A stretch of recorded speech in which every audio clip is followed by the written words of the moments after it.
What's up, Vinyl Community? Cliff the Vinyl Cheapskate here. I'm coming in with a quick contest entry. I'm doing the TKR Video Central has done a contest. He wants me to show 10 things that nobody else in the vinyl community has. I was challenged to do this by Vinyl Richie. So Vinyl Richie asked me to do it. I'm going to do it. So check out Vinyl Richie's channel. Check out his video. I'll put a link in there for him. And I'll put a link for this contest. And there's one thing you have to do it. You just show 10 things. Subscribe to TKR. Couple things. Subscribe to TKR. Show 10 things that you don't think anybody else in the VC has. And challenge somebody else. So I'm going to start out by challenging. I'm going to challenge Mr. Eric Bauer at High Definition TV to do this, because I'd love to see some of his stuff that he's got that's rare and he doesn't think anybody else has. Another one I'd like to see is Pat at Ground Zero Salem. He's another one I'd love to see his punk and hardcore, or even metal, just stuff that nobody else has. I'd love to see that. So there we go. Anyway, before we get any further, let's get started. You wanted me to pick a couple different formats. He said mostly two. The 2 is the most. So I picked 7 inches and cassette tapes. So I'll start off with the 7 inches. Because I've gotten, well, let's start with the tapes. I got less of the tapes. A lot of these are things that are newer. Well, not all of them, but anyway. Let's actually, I'll finish off with the tape. Let's start with the 7 inches. 7 inches are mostly stuff from my days hanging out in Philadelphia, and then a couple were just rare presses of stuff, and I'll explain as I go. This is one, Acts of Sedition. I've never seen anybody talk about this or anybody have it. It's also a limited run of only 500, so there's not a ton of them floating around. This one's cool too because it's got this split. So if anybody has this, show it. Prove me wrong. Let me know you have it. This was a guy named Clint that used to crash on our couch every time this band would come to town. He would choose to come hang out at our house because we would just hang out and party all night. And he always ended up at our house. He's now in a couple other bands. He's in a band called Deathgrave, and he's in a band called Isotope now. But this was the band that I knew of him. So check out Acts of Sedition. It's cool. It's pretty straightforward. Like that, that sound of early 2000s hardcore stuff that was really popular early 2000s. Now I got 3. These are 3 that are pretty important to me generally. But first one I'm going to show, this is Disc Sucks, and this is their self-titled, which is their rarer one. I could see someone maybe having Face Down, or what's it called?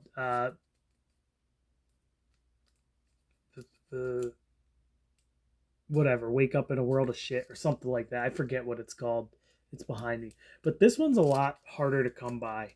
I actually had a copy of this a long time ago, and then it disappeared at some point, and I actually bought this from overseas for $10 plus $10 shipping back when you could do that, because I really wanted to get this back. This is like my high school years stuff. I actually befriended a couple members of this band back in the early 2000s. My friend Tony was the drummer for this band, and Tony ended up getting a job at the health food store with me when I worked at a health food store in Philly back in the day. And also, I knew the bass player who moved on to play bass, the bass player Andy from this band, This Sucks, he moved on to play bass in Limp Wrist after this and Kill the Man Who Questions. So cool stuff. Really good band. I don't know if these guys ever toured or anything. They have another 7-inch. They've got some comp tracks, and there's a demo floating around that I don't have. But this band's really good. Cool, angsty, really angry, angsty, like crusty street punk. It's really good. Another one, I have no idea how many got pressed of this. But oh, that's also on Beer City Records, the This Sucks one. And Beer City was one where that was a weird thing where I think you just paid them and they pressed your 7-inches and sent them to you, but I'm not sure. Another one I got is Rizzo Machine on Schuylkill Records. Look how handmade this thing is. They just slapped a sticker on there. Rizzo Machine was another Philly band. Really not very well known. Unless you're from the Philly area, you've probably never even heard of these guys. So I really doubt anybody has this in their collection. It's really cool hardcore punk. It's a little like kind of like silly lyrics a little bit, but really excellent stuff. Like I really enjoy this record. I don't think I'll ever get rid of it because I'll probably never be able to find it again. It's got a little thing inside. Rizzo Machine. Little lyric sheet. Pretty sick. And yeah, just really cool, fun stuff. Maybe I'll do a drop of this one. Yeah, I'll do a drop of this one at the end. At the end of the video, I'll finish out with a little bit of this. Next up, this is a band from my hometown. I've showed this before on a video. Double Cross. And this is another one where I just doubt anybody's ever heard of it, so they probably didn't pick it up or don't know who it is. This is a band that was from my hometown, National Park. All these guys were guys I went to high school with, and they put out this. They paid Beer City to put this out, and this is actually really good street punk stuff. It's definitely like a bunch of talented teenagers playing really good street punk. And I actually love this record. I put this on every once in a while just to hang out and hear it. So what's that? Number 4? That's number 4. All right, the next two, these are newer. All right, these are a weird thing that happened a few years ago. When Prank Records came back, they were clearing out their warehouses and they found a bunch of old pressings of albums, but they didn't have any sleeves. So what they did was they put out limited releases of re-releases of these two records. One of them is this Udis split, or this Udis record. But what they did, this was a black and white record forever. They made a really cool, like, super fold-out print with a bunch of colors on it. And this is only number 62 of 100. So there's not a ton of these floating around. And did I get the... No, I didn't get the colored vinyl of this. But this is pretty sick. I thought that was cool that they did that. They didn't repress it, but they re-released it. Oh, a bunch of stickers. Bunch of stickers here, man. Cool stuff. And yeah, they just colorized the black and white thing, but still kept it like super punk looking too, which is really cool. I thought it was awesome that they did that. All numbered. But yeah, pretty sick. Like I said, they only made 100 of them, so there's not a ton of them floating around. You might be able to find this one. It's probably still not too expensive either. Another one that they did, this is the same deal. They found a bunch of copies of this in their warehouse when they cleaned it out, when they were vamping up to redo, to start doing releases again. And they found these stickers, and these are stickers that were actually from the 90s that they said they found a bunch of, and they threw them in here. And this is Grimple's Get out of my van, I have no key fill. So, oh, get me out of the van, I have no key fill. This was Grimple, snotty punk from the West Coast, snotty West Coast punk from the 90s. Just really good. This was probably anybody who was into like crusty punk stuff uh, rocked this. And this is another one. There's only 80 of these that they found. And they weren't all clear. There was a certain amount that were clear and a certain amount that were black. And I ended up with the clear version. Prank hand stamped all these. So pretty sick. I thought that was pretty fun. It was cool to get these. These were two records that I would have bought if I found them and they weren't like special pressings. But since they did the special pressings and they were, I think, $10 each, I was just like, all right, let's do it. And I've had these for a little bit, a couple years before the pandemic. That was right before the pandemic hit. But yeah, that's it for 7 inches. That's what, 6? Now, a couple more. One really special one at the end that I know for a fact nobody in the VC has. But let's start with this one. I got this Kulo box set of cassettes. And this was really cool. It's on a Malaysian label called Pissed Off Records. And right before the pandemic, they released this limited cassette run of Kulo's discography. So this is the second cassette.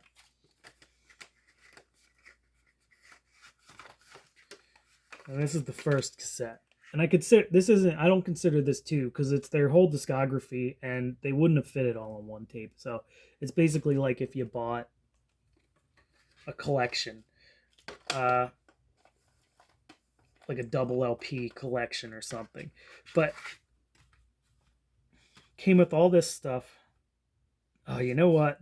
Came with this cool sticker, and it came with a poster of this, but I forgot, I didn't fit in the box. So what I did was I put it in one of the 7 inches, so you're not going to see it unless I have really, really search. Came with the little thing for Pissed Off Records cassettes. Picture of the band. And got all bent up, a Pissed Off Records sticker. But yeah, this was a Malaysian label, and before the pandemic, they were shipping to the United States. So I went and I ordered this, had them ship it, got shipped from Malaysia. But once the pandemic hit, they pretty much stopped shipping to the United States. So I don't know if anybody really got too many people got copies of this. It's a great comp. Cool was a great band. Just, I don't think many people got a chance to pick this up. But yeah, Kulu discography cassette box set. That's one that I don't know that anybody would have. Another one. This is one that I saw somebody on Instagram posted this bad boy.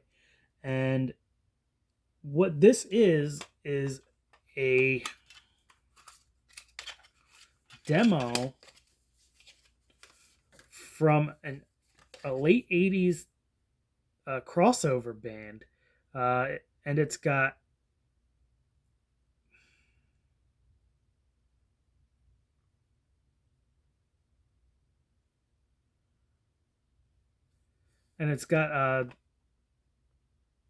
members of Trouble in it, and it's their, I think it's Trouble, yeah. So what it says is Trouble's 1990 self-titled album released the same year. This lost demo utilized the talents of virtuoso guitar player Jeff Sheets, best known for his instrumental shred albums to spice up these mid-paced, fist-pumping crossover tunes. So it's Jeff Sheets.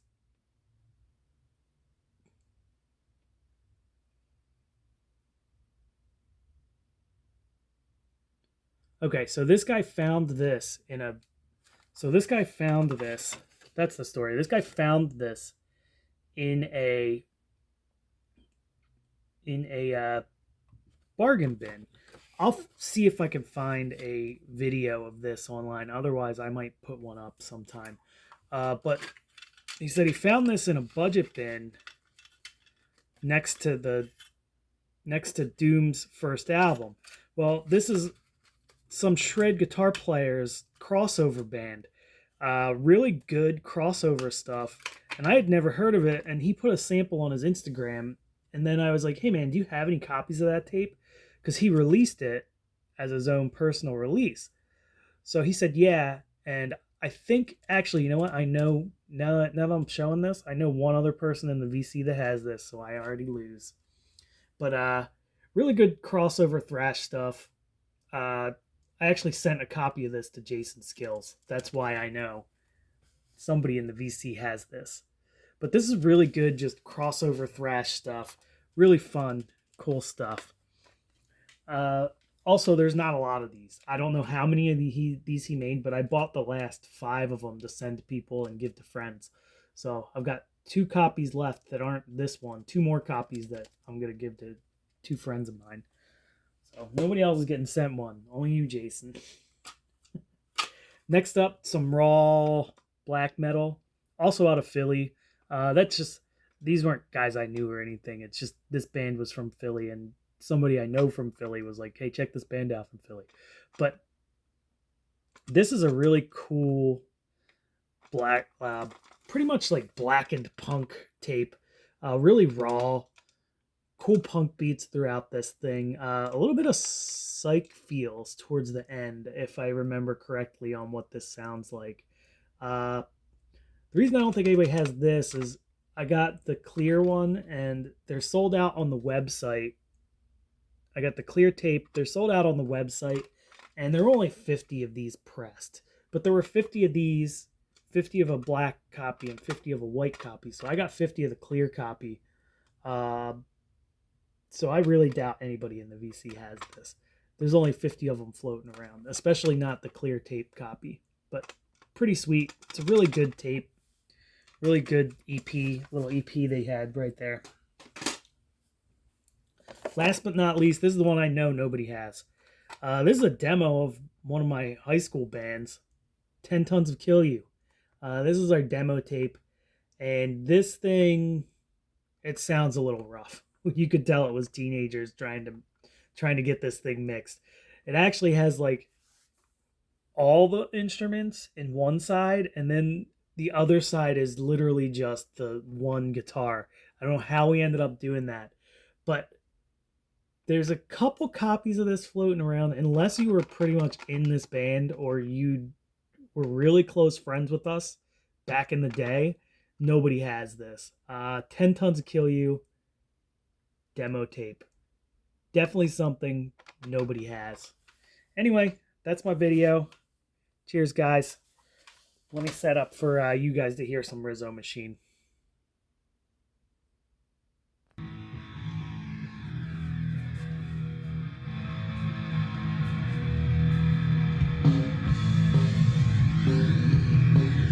Wrong speed, guys. Sorry.